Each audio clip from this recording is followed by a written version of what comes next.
So it's my great pleasure to invite up here Thierry from Yonkers, New York.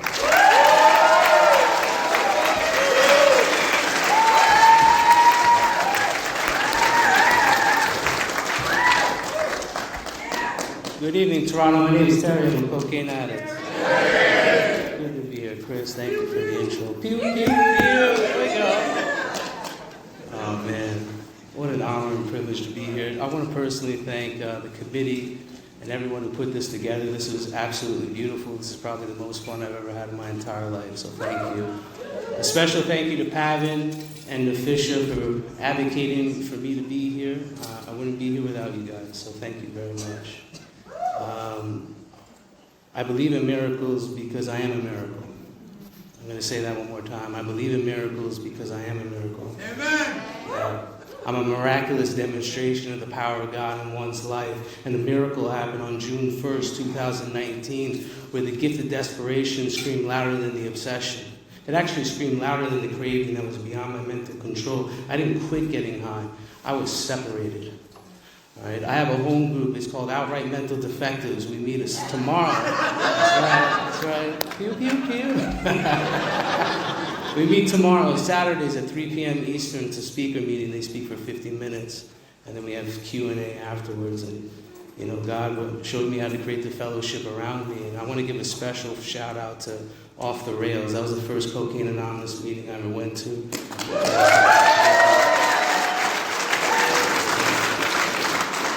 You guys ever hear that meeting makers make it? You know that term?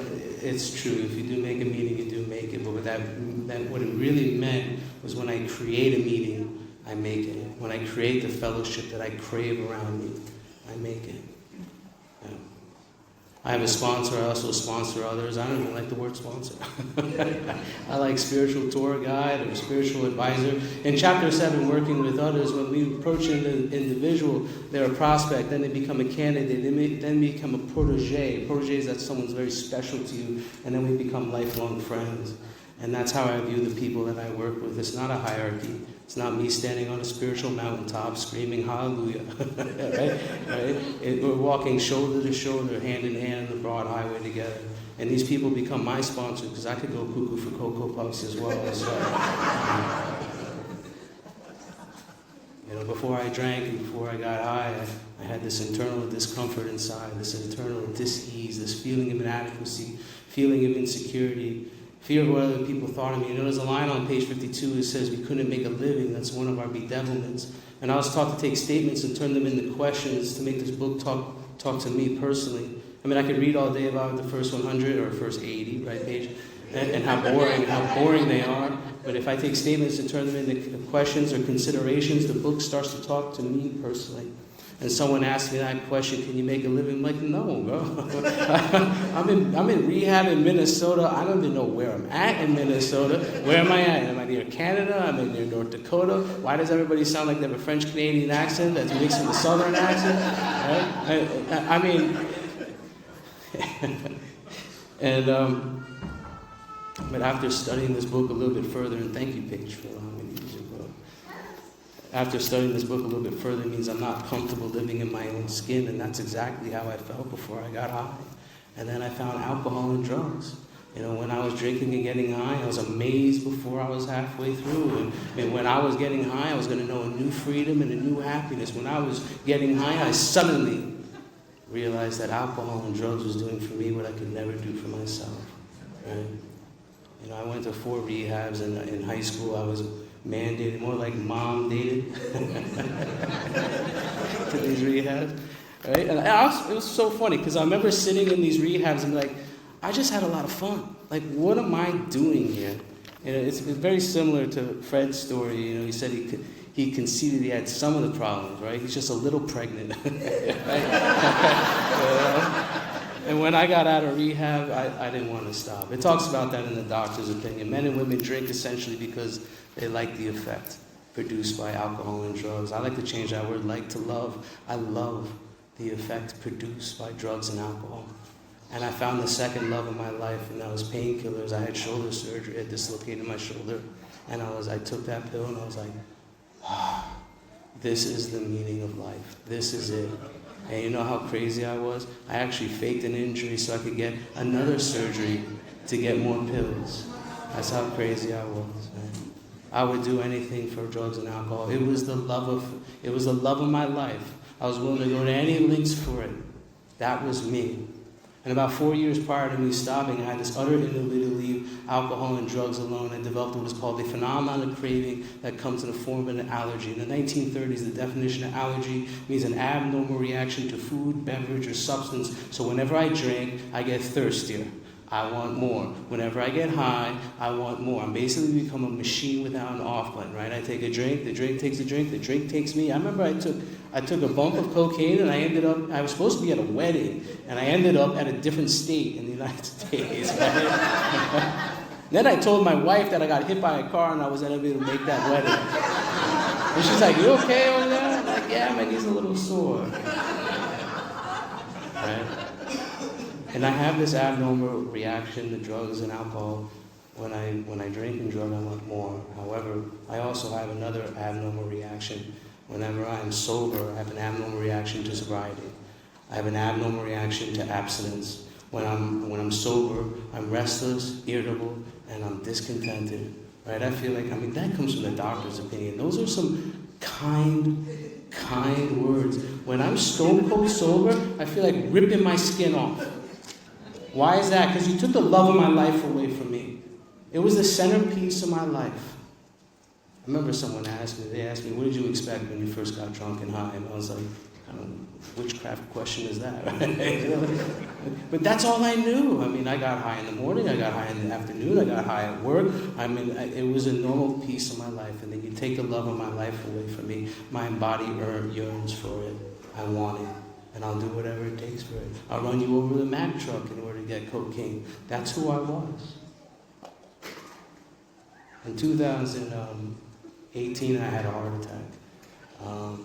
I was at a movie theater with my wife, and I decided that it was, my nose was so jacked up from cocaine, and I decided it was a good idea to smoke crack.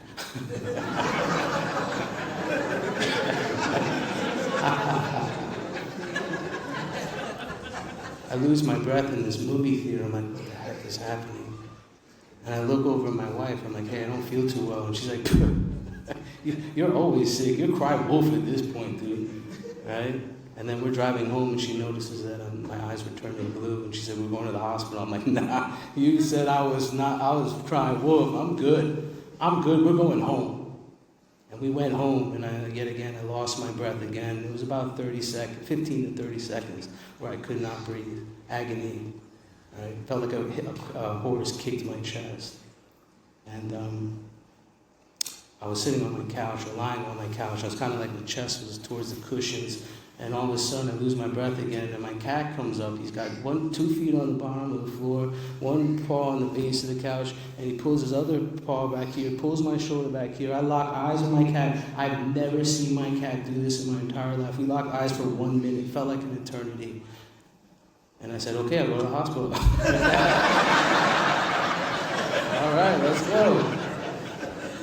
So I went to the hospital. I had 5 bypass open heart surgery. They put a balloon pump in me to keep me alive. I had to actually sit up. I had to be laying down. I couldn't sit up, or the balloon would pop open.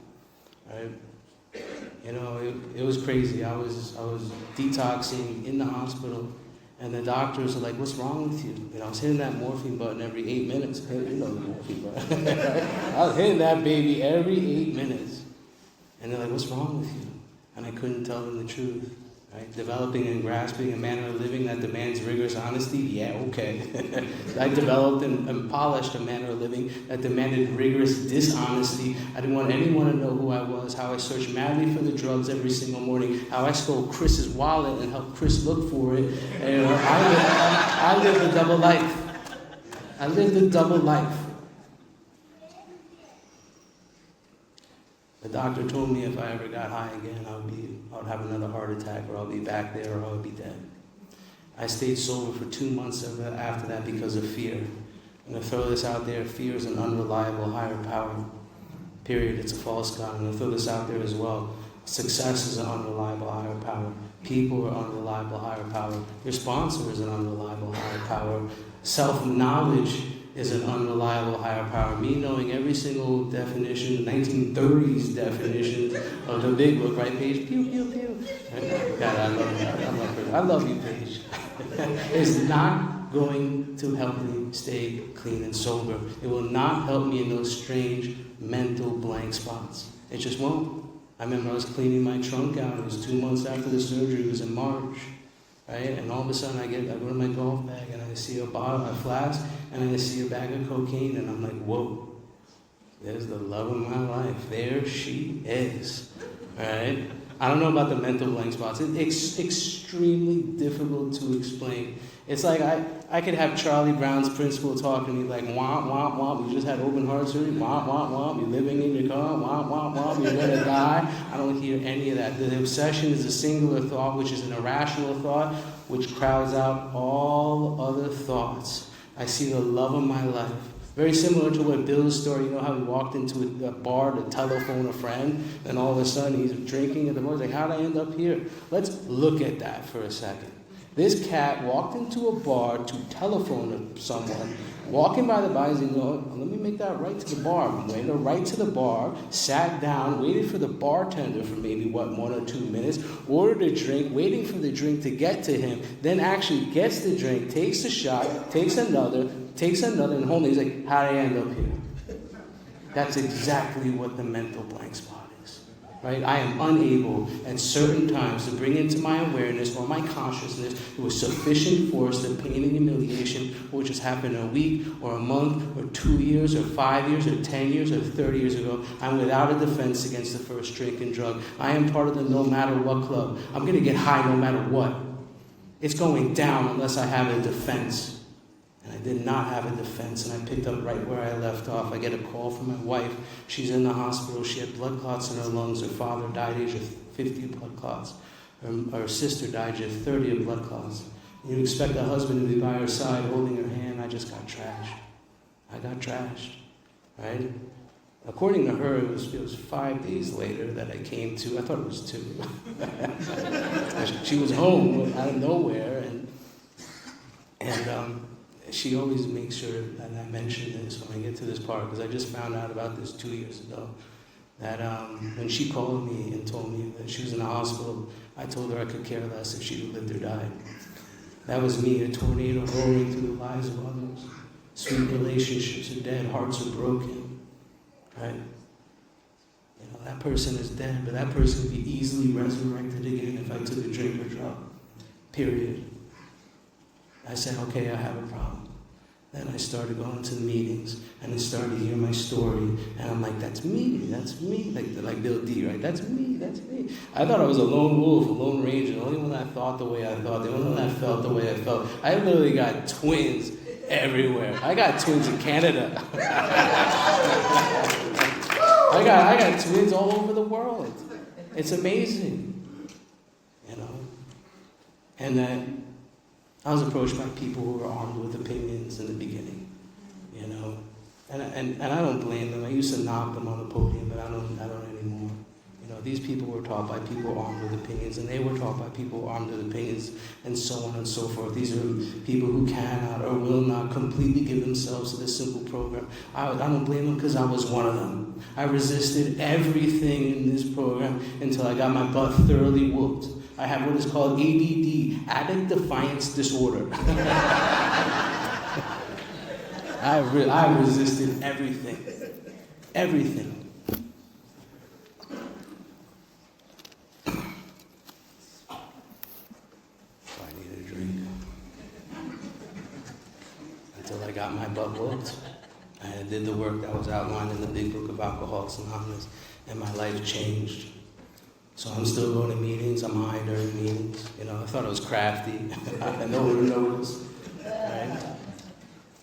You know, I had this point in my sobriety where I was going to these meetings. I didn't trust myself anymore. And so what happened is that my heart, you know, I had an abnormal heart rate after my open heart surgery. It would be thumping so loud that I could hear it. It'd be vibrating my whole body. And I remember I was freaking out one day. You know, the morning terror and the madness? You guys know what I'm talking about. I hope I'm in the right room. And I was freaking out. And they gave me the 3rd-step prayer, 7-step prayer. Didn't explain it to me. But I said something with every inch of my soul. I said, take away my difficulties. That victory over them may bear witness to those, and may help with that power, that love, and that way of life. And my heart rate started to slow down. I came to believe that there was some type of power out there. That's something that maybe possibly could help me. And that I don't trust myself anymore. My septum came out of my nose, and I continue to use during this time. I was walking around asleep, 100% hopeless, and I needed divine intervention. I needed divine help. I was walking around purposely trying to kill myself. I was using Oxy 80s, cocaine, sleeping pills. You can name everything in the book. I was doing it, and I keep waking up. And I'm like, why am I still alive, God? Why are you still keeping me here? I bump into this kid. He had his shirt off. He had the same open heart surgery scar that I did. I get out of the car. He was in the fellowship. I was in the fellowship. He was high. I was on my way to go get high. I thought I was a lone wolf, the youngest person ever had open heart surgery after using. But no, there was a kid. He was 20 years old, everyone. He had 14 strokes before his open heart surgery. And I said, I'm not alone. And later on, I'm at Subway, and guys, I've lost everything. I've lost everything. I mean, I was living in my car. I was going through a divorce from my wife. I lost $30K in 2 months. I got fired from my job. And all of a sudden, this song comes on from that movie where I had a heart attack in called A Million Dreams from The Greatest Showman. And I started crying. And I said, okay, I'll go to rehab. God just sends messages and messengers all the time. The receiver was blocked. I was so broken, something came in. And I went into rehab in Brooklyn, New York.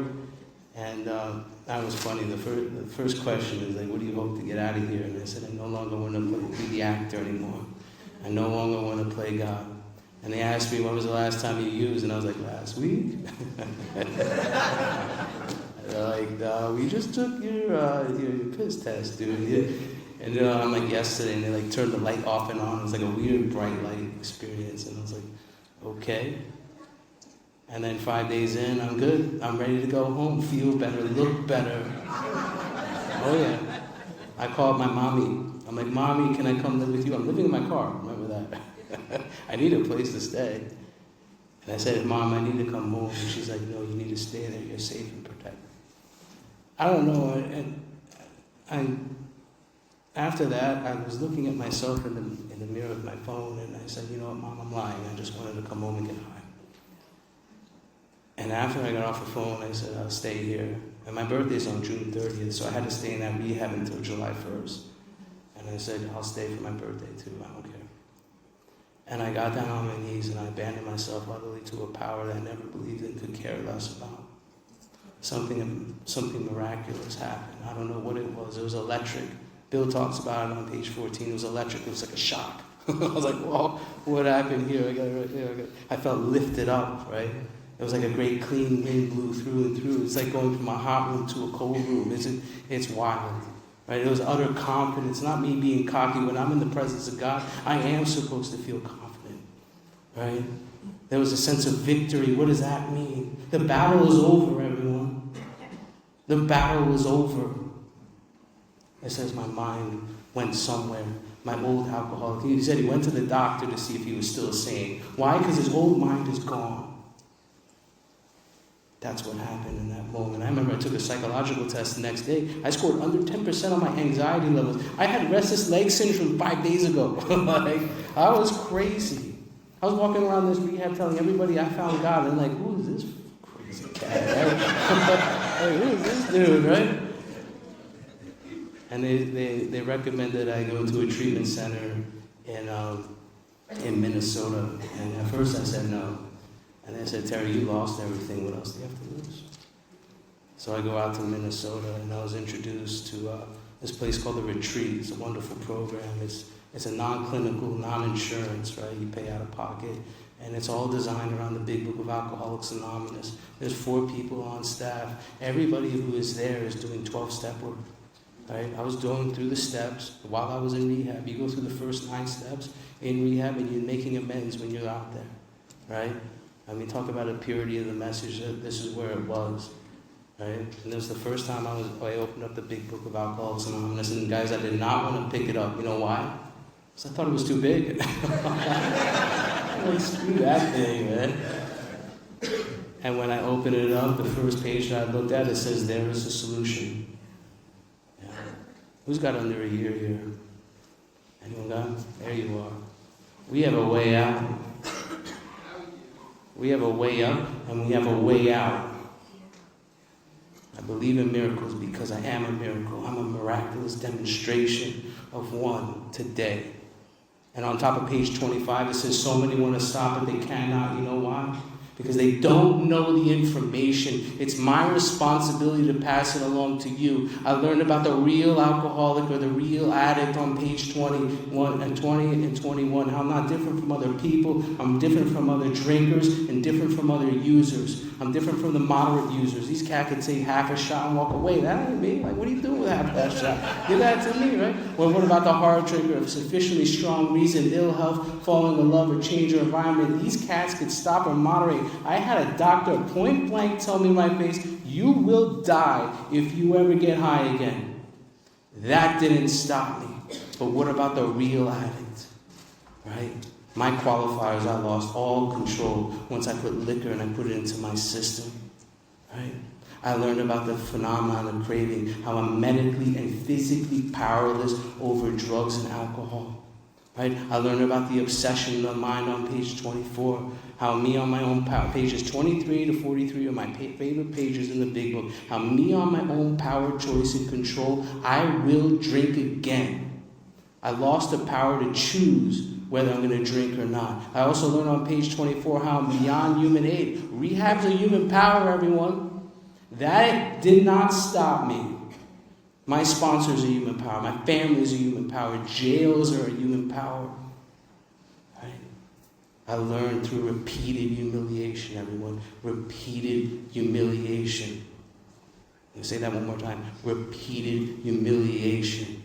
That I had to concede to my innermost self that I was a real addict. You know, we look at step 1, we talk about powerless, we talk about unmanageability, but we miss the word admit. The word admit means to let in. I'm letting in this to my soul, into my gut, that I'm a real addict. I can't teach pain. I can't teach willingness to another person. Your step 1 experience is yours and yours alone. Period. My experience with step 1 is either I do the work or I get high again. That's me. That's me. That's who the speaker you chose up here. That's me. Concede to my innermost self. I remember I was sitting in my 6th rehab in Minnesota. Yet again, I still don't know where I'm at in Minnesota. Thinking, how can I successfully get high and how can I successfully stay clean at the same time? That's exactly what I was thinking. That delusion has to be smashed. Smashed. I learned on page 52 how my life is unmanageable. How me on my own power, I can't fix and manage my personal relationships. I can't do it. I just can't. How me on my own power, I can't make the feeling of uselessness go away. How me on my own power, I can't make my fears go away. How me on my own power, I can't make a living. How me on my own power, I can't be a real help to other people. How me on my own power, I can't make myself happy. I lack power. I lack power. Guys, this is all about an acquisition of power. If you are truly powerless, you need some power in your life. Straight up. I'll be completely transparent. Guys, this program is all about the power of God in your life. And this book is not the treasure. I'm going to say that one more time. It is not the treasure. It is a map. It's a map to a power greater than yourself, which will help you live and live happy and will help you at certain times. I love those 3 words. At certain times against the first drink. Meaning, I don't know when it's going to happen, but it's going to happen. I need a defense. I need a defense. It talks about it more about alcoholism. Look at the carpet slipper dude. Look at Jim and look at Fred. Look at those cats. They all had an insane idea And they all made a decision / action on that insane idea. And in between that insane idea and that action is a very small space, but occupies a very, very large God. And that's what we're building a relationship with. You know that little voice that tells you to stop fully at a stop sign instead of blowing right through it? That's what I'm talking about. That little intuition deep down within you, which will separate you from using. You're looking at someone who has been separated. I am a miraculous demonstration of the power of God in one's life. And when I got to the portion of we agnostics with my sponsor, I was asked a very simple question. It was very funny. I remember I was talking to a new guy. He was like, I'm working on step 2. I'm like, how you doing that? If you're new here, I'll give you a little quick to the point and simple thing how to complete step 2. Do you believe that there's a power greater than yourself? You could say no. I had my sponsor tell me that. You know what I said? Hell no, bro. Back up. That's exactly what I said to him. And he said, okay, Terry, are you even willing to believe that there's a power greater than yourself? And I said, heck yeah. I don't trust myself. I'm willing to believe. You know, I like to take the book and I like to practice these words as a demonstration. I like the spiritual exercises, right? If you have time in here, I highly recommend you try this out, because a lot of times I'm agnostically inclined. I like to go back and rely on Terry all the time, right? So do you believe, or are you even willing to believe that there is a power greater than yourself that can take you to a new level of freedom? Ask yourself that. How free do I want to be? How far do you want to go? And if you're just sitting here and just coasting by, and you're dying inside, but you're saying, I'm great. I've been there. How free do you want to be? There's a club in the club in this fellowship. You know, there's 2 fellowships here. Right? There's the club within the club, being wrecked in the same vessel and restored under one God, with hearts and minds attuned to the welfare of others. There's a fellowship of the Spirit here. Which club you in? You all have the opportunity to do the work, right, Chris? And God will work on you. That's how a relationship works. You do the work, God works on you. And I got to this portion of the agnostics with my sponsor, and he asked me when we became alcoholics, crushed by self-imposed crisis. I did it to me, right?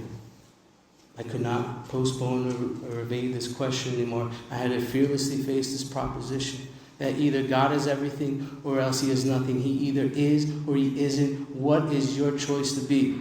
And I'll never forget this, everyone. I'm sitting in this coffee shop called Caribou in Minnesota. Yet again, I still don't know where I'm at in Minnesota. Right? And my sponsor leans over. He's like, hey, Terry, can you explain God? And I've taken a lot of people through the work, and sometimes I throw this question at them just to see what kind of response they get, because I want to hear what they said. And I tell you right now, I have not heard someone respond the way that I did yet. I can't wait to meet them. This is what I said. I said, heck yeah, I can explain God.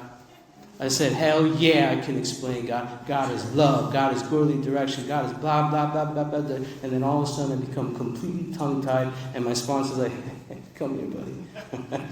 Come here for a second. Let me tell you this. It's pretty hard to explain everything, Terry.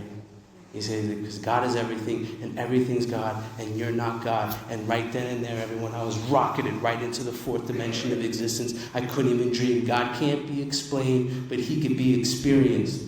I'm going to say that one more time. God can't be explained, but he can be experienced. I could run out of money, I could run out of property, I could run out of prestige, I could even run out of gas while I'm driving, but I could never run out of God. And when I got out of rehab page, I had nothing. I had literally nothing. What is your choice to be, Terry? Is God everything or else he's nothing? God is everything. Let's rock and roll. Let's rock and roll. Live your life forward, you understand it backwards. When I look back at my life, when I made a conscious decision to rely on a higher power, my life has been indescribably wonderful. When I look back at my life and I made a conscious decision to rely on myself, it's been pretty rocky. It's like swimming upstream and getting hit by branches and twigs and people on floaties. It doesn't matter. Right? I mean, think about, you guys, in our book it talks about fear, It ought to be classed with stealing, right? This book was not written for kleptomaniacs. It was written for alcoholics and drug addicts. So whenever I'm in fear, I actually make a conscious decision to rely on myself. The Alpha, the Omega, the beginning of all. The up here, my mind. And it says on page 64, being convinced that self, manifested in various ways, is what defeated us. Guys, us and self are two different things. I'm going to explain that. Us is like, I have a 2-year-old son. He's not thinking the drive for success is on. I have arrived. How dark it is before the dawn. Cursing myself for being awake in the mirror. Faith has to work. So he's not thinking any of that. He has a constant connection with the power greater than himself. He's living from moment to moment to moment to moment to moment basis. That's what we're doing, everyone. We're going back home. We're going back home to the land of milk and honey. We're going back home to the fourth dimension. We're going back home to right here, right now. And that's where God is. There is one who has all power. That one's God. May we find him now. That's a time frame. A lot of people don't understand that how it works is clear-cut instructions. And we breeze by that one, right? I mean, God, there's a prayer right there. We ask for God's protection and care with complete abandon. That's a prayer that you practice as a way of life. You guys ever say a prayer? Yeah. Let me check. You guys remember when you took a drug, you became the drug? Yeah? It just took you. When you do a sincere prayer, you become the prayer. You start to become a demonstration of the words that are in this book. Right? It's not about learning. I know everything, blah, blah, blah. It doesn't matter. That's not going to keep me sober. It's not about learning. It's about becoming. And when you become this way of life, you start to be this way of life. Today I am a demonstration of how it works. I'm a demonstration of in the action. I'm a demonstration of how to family afterwards. I'm a demonstration of 2 wives. I'm a demonstration of a vision for you. I'm a demonstration of there is a solution. I'm a demonstration of a spiritual experience. I'm a demonstration of a spiritual awakening. I'm a miraculous demonstration. I just wanted to point that out. I don't know why. And then we have self. That's the little minion in our head. That little narrative in our head. That little story in our head. They're just thoughts, right? Oh, I need money to live. I need to be in control to live. What are people thinking about me? That ain't you. It talks about our actor is self-centered and egocentric. The good news is you ain't the actor. That's just a minion. That is who we are not. That's why we write inventory, to find out who we are not, so we could get rid of that cat and their true authentic self will come out to play. That's what we're doing here. And I love the fear prayer. I love that thing. I mean, I talk about the fear prayer all the time. God, please remove my fear and direct my attention to what you would have me be. Right? Or be what? Be a father. Be a messenger of hope. Be kind. Be tolerant. Be this way of life, and your life will change. It talks about that in our 12 and 12. Our steps are a group of principles, spiritual in nature, practice as a way of life can expel the obsession to drink and use and make the individual happy, useful, and whole. That's exactly what I wanted before I drank. That's exactly what I wanted while I drank. And it's exactly what I wanted when I got sober. That's it. And I got to step 3 and made a decision to turn my will and my life over to the care of God. What is that church mumbo jumbo bullshit, right? Lay aside prejudice. Let's lay it aside. The lay aside prayer. You guys ever hear the lay aside prayer? Raise your hands if you have. There we go. Who has not? Okay. There's a prayer that is taken out of We Agnostics that was taken by a bunch of people. Don P., Mark H., Joe Hawk, all those guys. They created a prayer to lay aside everything I think I know about ... so I may have an open mind and a new experience with ... Amen. Why do I need to lay aside everything I think I know? Because I think I know everything. That self, that minion in our head, that story in our head, that's why we pause when agitated or doubtful. Why do we pause? Because it puts a disturbance in that story. that little narrative, little minion, where you think you're right. Anyone judge a speaker? I know Paige judged me before I came here. Whenever you're judging someone, you think that you're right, and whenever you're right, you're playing God. And my experience playing God doesn't work. I just get hurt. And when I play God, I step on your toes, and what happens, you retaliate. And what happens when you retaliate, I get angry. And what happens when I get angry, I say, how dare you? And what happens when I say, how dare you, I go into self-pity. And what happens when I go into self-pity, I think cocaine answer, cocaine solution. Right? And I remember I was 9 months sober. And I was trying to find a job, and I had an interview, and they didn't call me back. And it was 2 days, everyone. 2 days. Where's my phone call at? Where's my phone call at? Straight up, why aren't you calling me? Don't you know who I am? I'm Mr. AA, Mr. CA, Mr. Convention Speaker. Don't you know? Man, I got Minnesota right there. Don't you know? And I was so crazy. My mind was racing, and I felt sick inside. I felt terror, bewilderment, frustration, despair, insobriety. And I got on and made my knees again, just like I did in Brooklyn, New York. And I abandoned myself utterly to God, and I had an answered prayer. I had no idea that God had a 24/7 hotline that you could touch base with him anytime. I just had no idea. I really, it says on the bottom of page 58, remember we deal with alcohol. Cunning, baffling, powerful. Without help, it is too much for us. But there is one, guys, circle that word one who has all power. How much power does that make that I have? No. And that one is your sponsor. You should call him now. Where'd my drink go? It didn't say that, but I wanted to take a break.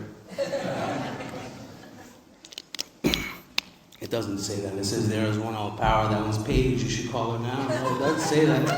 There's one who's all power. That one's Pavin. You should call him now. It doesn't say that. There's one who's all power. That one's Chris. You should call him now. It doesn't say that. It says there is one who's all power. That one is God. May you find him now. Right now. And I finally made that decision that hereafter in this drama of life, everyone, God was going to be my director. I was going to be his actor. He was a father. I was a child. He was a principal, and I was his agent. He was the employer, and I'm his employee. And how do I know I'm working for the new employer? I stopped working for the old one, and that was me. And then remarkable things started to happen. Remarkable things started to happen. I actually started to do the work. Me making a decision. Remember, I was just talking to Paige earlier about 3 red-tailed hawks on a fence. You guys ever hear that? Yeah, good, because I just made it up. I was tired of the 3 frogs on the log. I was tired of it. So you got 3 red-tailed hawks on a fence to make a decision to launch out into the sky. How many launched out into the sky? None, because they all made a decision but didn't do any work. And it's funny, you know, when I'm taking people through the work, they don't understand the 3rd step decision is just a decision. You actually turning your will and your life over to the care of God is you working step 4. You telling someone your 5th step, 6, 7, 8, and 9. That's actually turning it over. And when people are balking on step 4, you know what they're doing? They have made a decision that they are the Alpha, they are the Omega, they are the Director, they are the Father, they are God. That's the deal. And I go back to my step 1 experience, and I remember my ass whooping. Sorry for my language. I was pretty good with the language, thank you, God. And I launched out into this course of vigorous action. And I started writing inventory, and I swallowed some humongous truths about myself.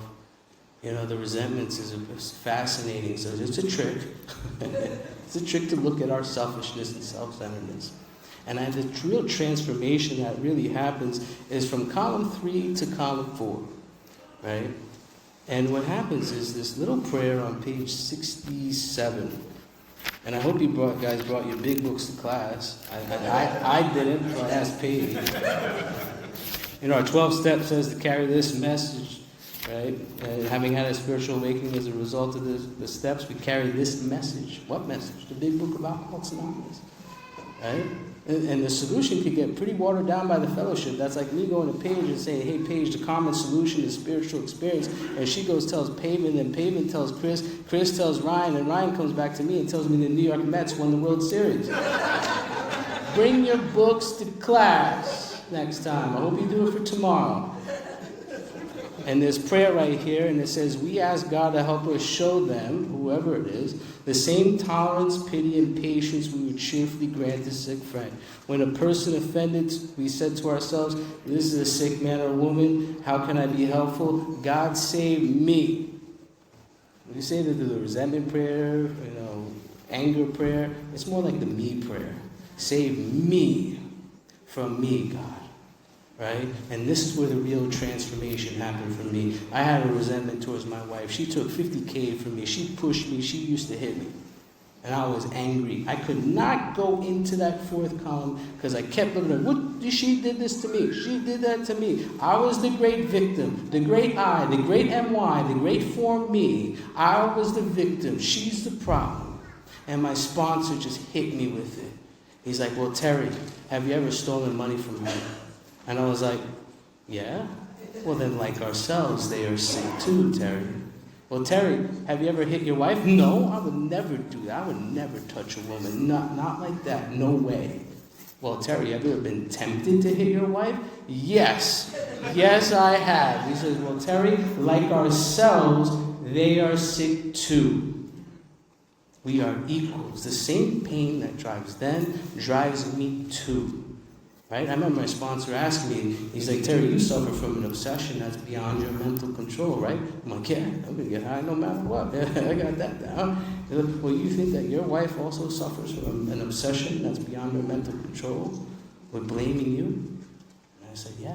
Well, then like ourselves, they are sick too. And I finally made that transition into column 4, where I started to look at my mistakes, not my part, because if I say my part, that means they got a part, and I'm going to be hung up on your part, and then forget about my part, and then all of a sudden it's worthless. My mistakes. Where am I at fault? We're looking at mistakes, everyone. Mistakes are just invitations to lessons learned.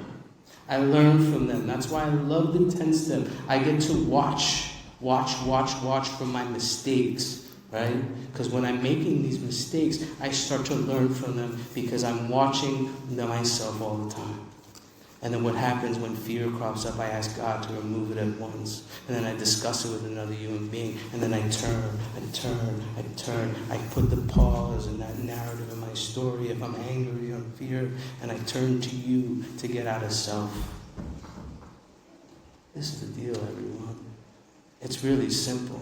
Just do the work. And God will work on you. And I remember I came back to New York, and I'm going to backtrack that. My wife and I were going through a divorce, and I was having my lawyer attack her, and her lawyer was attacking me, and blah blah blah. Right? And I just did my 5th step, and guess who found out who was the a-hole? And I asked my sponsor, she was reaching out to me, she's like, let's dead this, we're financially kicking each other's butts, let's stop this. Right? And I called my sponsor, I'm like, what do I do? She said, kill her with kindness. And that's what I did. My wife and I, we got back together today. And my wife and I, we have a beautiful relationship. She is...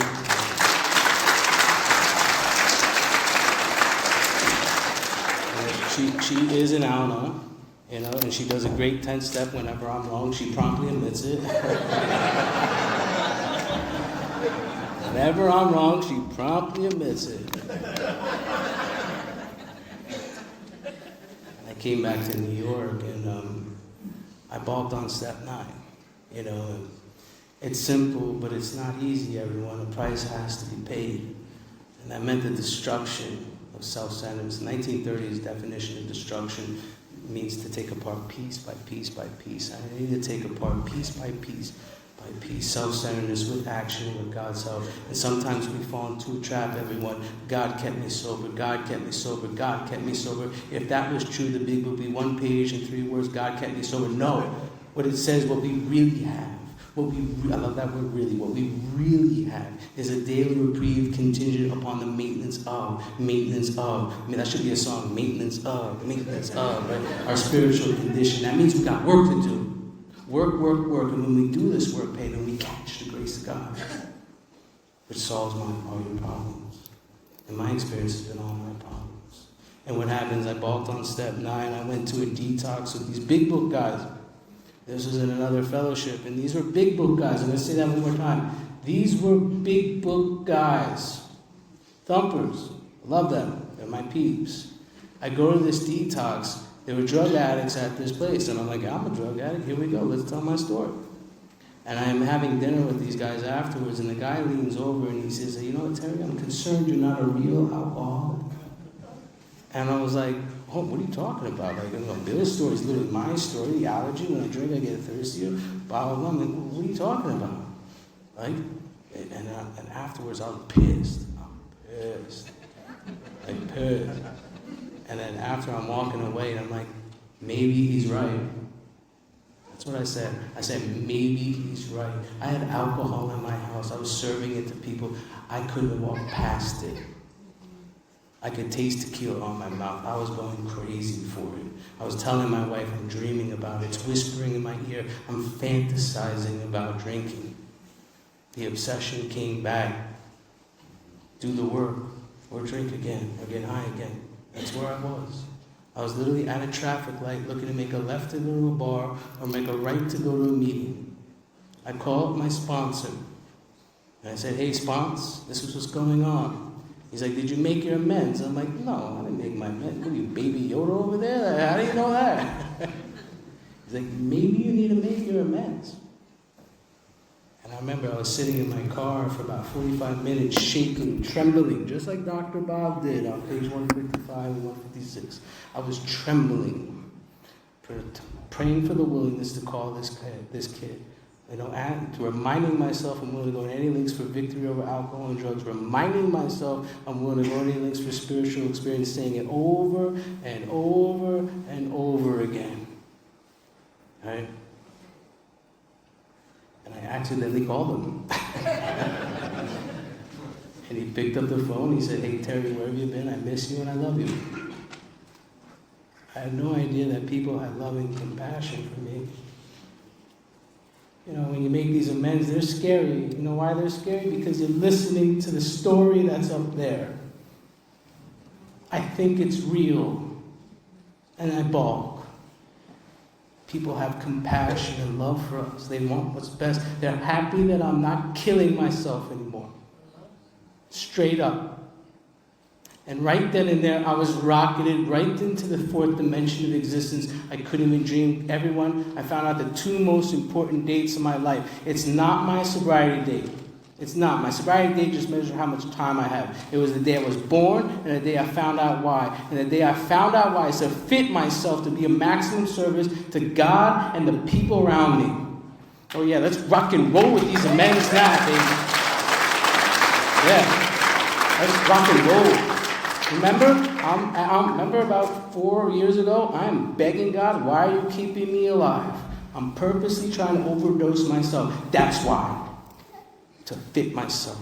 Fit is an action word. That means like you go to the gym, you work out, you put weights, pick them up, put them down. Pick them. You're fitting yourself to be a maximum service to God and the people around me. And I start to make these different approaches to individuals. And all of a sudden I started noticing, I'm like, I'm not thinking about getting high. I'm not thinking about drinking. It's not whispering in my ear. I'm not fantasizing about it. I'm not even dreaming about it anymore. The obsession was removed and has not come back. In that moment, I suddenly, that's a time frame, everyone. I suddenly realized that God was doing for me what I could never do for myself. You know, suddenly is a time frame. That means right here, right now. Just like with Jim, suddenly the thought crossed my mind that I would put an ounce of whiskey in my milk. Suddenly, where's God? He's also right here, right now. You know, put a separation between that insane thought and that action to go do it. And there's a large enough separation. I have not thought about getting high and drunk since that day. So what happened when COVID happened? And why was I happy, joyous, and free during COVID? It was because I was doing intensive work with other addicts. And I was demonstrating these principles in all my affairs. There's 75 pages dedicated to Step 12, pages 89 to 164. Read them, study them, make them a way of life. There's some really awesome stuff in there. Paige is one of the best people to break them down. If you ever heard Paige, listen to her on YouTube. You know, try practicing never being angry. That's a state of being. That's not easy to do. Especially with try not being angry with everybody. Wow. You'll start loving people who are unlovable. You'll start loving your boss who's a total jerk. You start loving everyone because they are a child of God. We are equals. I'm not better than and I'm not less than. And we were doing remarkable things during COVID. I'm here on this day because of COVID. Because of Off the Rails. I love you guys. Thank you. Thank you for saving my life.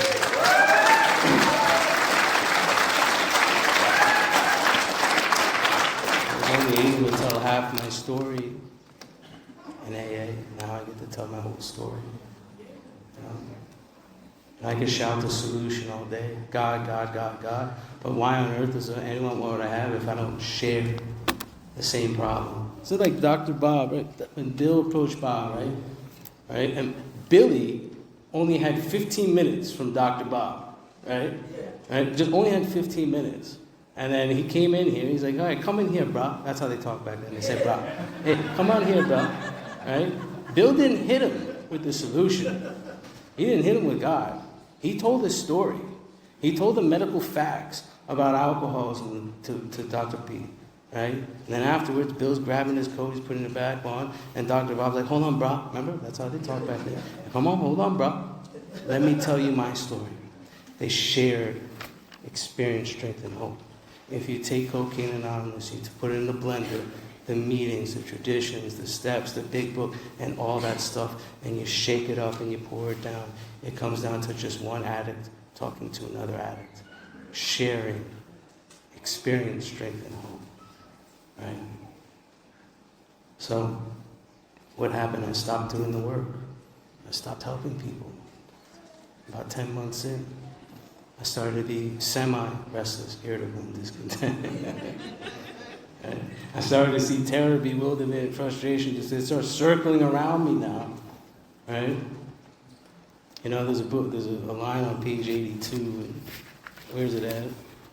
Is that the dude comes out of the cyclone cellar after seeing his home destroyed by a tornado. Right? And the dude comes out and he says, I don't see anything the matter here, Ma. Ain't it grand the wind stopped blowing? Right? I'm starting to fight with my wife every single night. She's on my resentment inventory.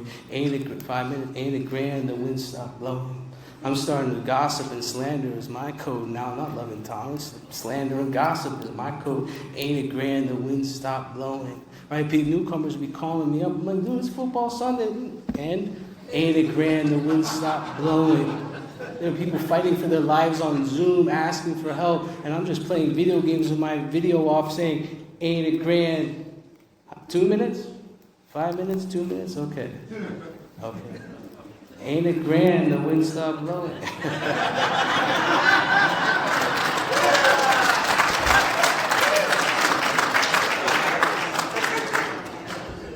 That guy just made my day by saying that. Okay. What was the final straw? And I'll end with this. Was that I called out of work 5 days in advance. Ain't it grand the wind stopped blowing? Right? And I told him I couldn't make it work. And I remember looking at myself in the mirror, and I'm shaking and I'm trembling. And I was not thinking cocaine solution, cocaine answer. I was thinking suicide solution, suicide answer. I was at the jumping off place in recovery. I made a conscious decision to go through the steps. I did in one day. If your butt's on fire, you'll do the work. I did steps 4 through 9 in one day.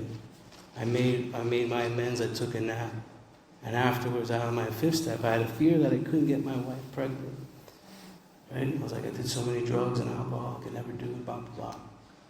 And After I took my nap, my wife comes up and she gives me a letter, tells she's me pregnant.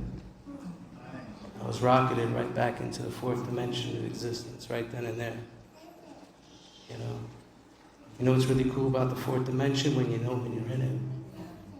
I was there when my wife gave birth. She had a very difficult pregnancy. Remember the blood clots? I was holding my hand against my hand with her hand, my head against her head. There were about 10, 15 doctors in there because it was a serious surgery, C-section. And all of a sudden we hear, whee! And my son Phoenix James was born on August 2nd, 2021. And I got to see this kid grow up. I got to see him take his first poop, his first diaper, his first step. It's the fourth dimension. He's the joy of my life. Guys, I'm 1,000% that God has a successful recycling business. He takes trash, he turns it into treasure. He took me, a piece of trash, a tornado roaring through the lives of others, a victim of delusions and illusions, an unlovely creature, and he transformed me. He transformed me into a father, into a husband, into a friend that shows up, that says yes, into an employee, into an employer. You know that kid that I made amends to, I didn't want to, he gave me a free truck. I started my own business because of it. You can't make this stuff up. Into a man of faith, a man of forgiveness, and most importantly, a miraculous demonstration of the power of God in one's life. My name's Terry, I'm a recovered addict. Thank you.